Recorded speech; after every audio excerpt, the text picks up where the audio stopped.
अब ये सवाल उठता है, क्या कोई मेजर मतलब पॉलिसी लेवल में कोई कॉन्ट्रडिक्शन था सोनिया जी के बीच में और मनमोहन सिंह जी के बीच में? मेरे हिसाब से तो नहीं था, क्योंकि अगर कुछ मेजर आर्थिक नीतियों को लेकर कुछ आइडियोलॉजिकल सवाल पर कुछ मेजर मतभेद होते तो हम वो भी समझ सकते हैं। ऐसा भी तो नहीं हो रहा था।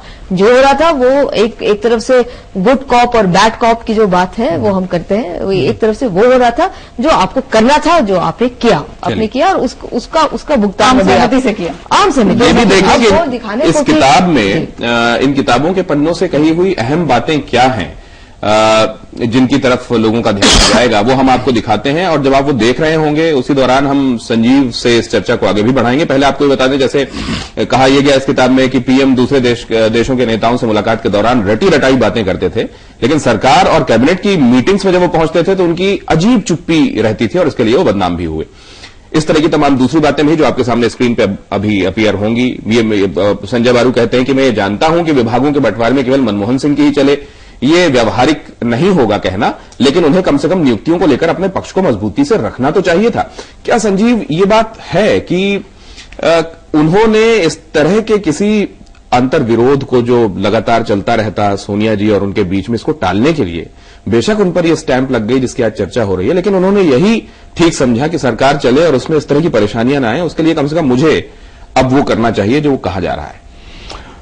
देखिए, ये पूरी कहानी है, इसमें दो पक्ष है जो सामने आ रही हैं। पहली बात नैतिकता की जो हम लोग चर्चा कर रहे हैं, और उसी से जुड़ा हुआ है सवाल टाइमिंग का, क्योंकि अगर नैतिक होते तो फिर ये टाइमिंग ना होती।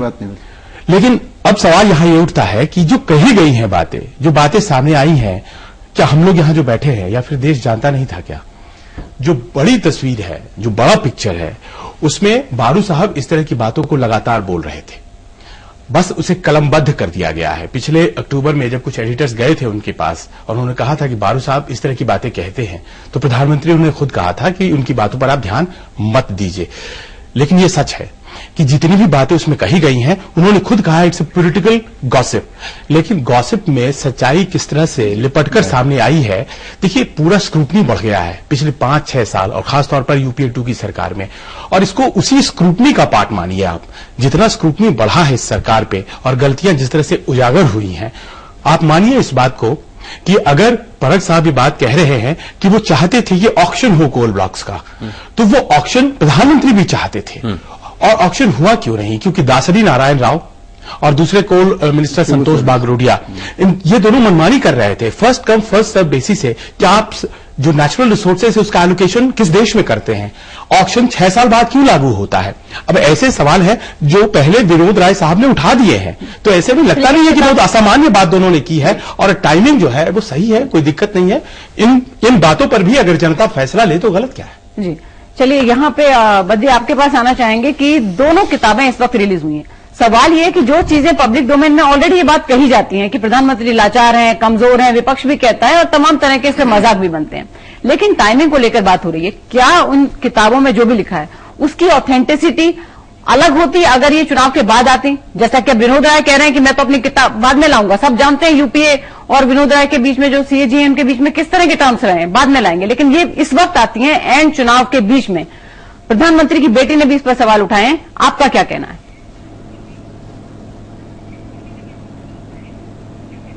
एकदम सही कह रही हैं अलका आप। इस किताब की टाइमिंग बहुत सारे सवाल खड़े करती है।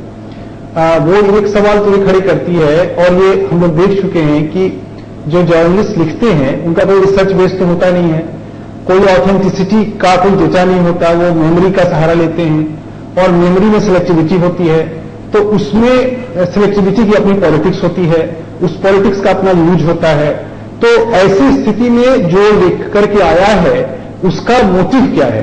क्या वो किसी को राजनीतिक लाभ देने के लिए है? जिसको राजनीतिक लाभ देने के लिए उससे क्या फायदे लिए जाएंगे? आपने देखा होगा राज्यसभा की मेंबरशिप के लिए क्या क्या कर रहे हैं लोग आजकल। एमजे अकबर ने क्या किया, औरों ने क्या किया। तो ये टाइमिंग बहुत सारे नैतिक सवाल खड़ा करती है, और साथ साथ एक पद की अपनी गरिमा होती है। मीडिया एडवाइजर भी ऐसा अभी फैजल साहब बता रहे थे, और साथ साथ एक ऑथर की अपनी भी नैतिकता होती है।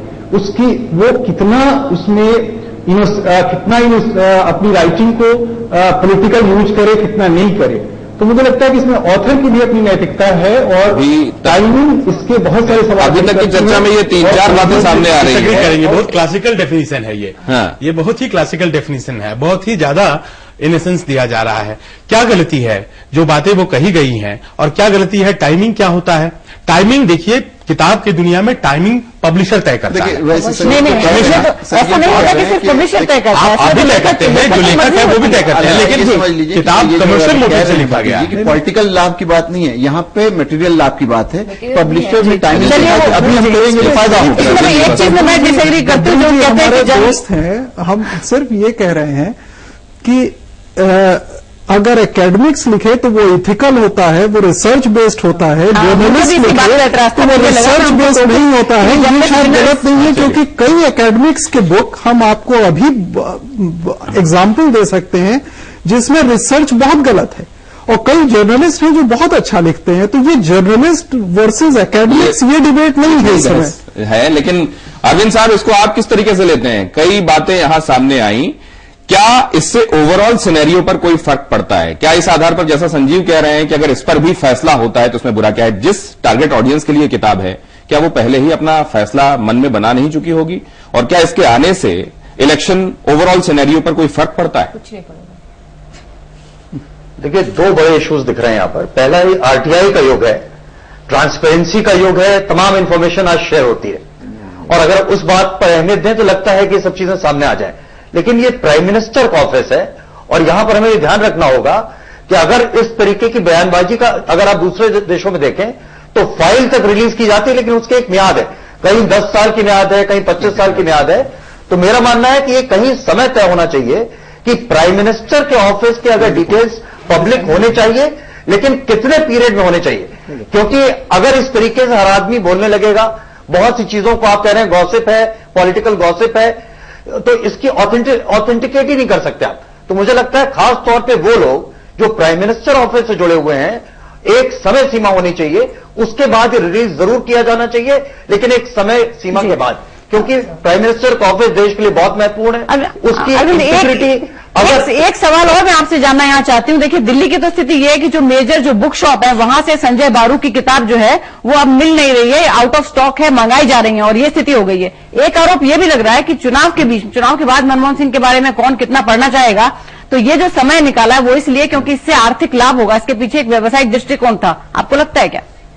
हाँ, नहीं, बिल्कुल व्यवसायिक दृष्टिकोण है। इस समय इन चीजों के बहुत बड़ा बाजार है, लेकिन क्या सिर्फ बाजार के आधार पर हम प्राइम मिनिस्टर के ऑफिस की इंटीग्रिटी को सही या गलत, मैं ये मानने के लिए तैयार हूं कि उसमें सब चीजें हो सकता है सही हो, लेकिन वो कब देश के सामने और आम जनता के सामने आनी चाहिए,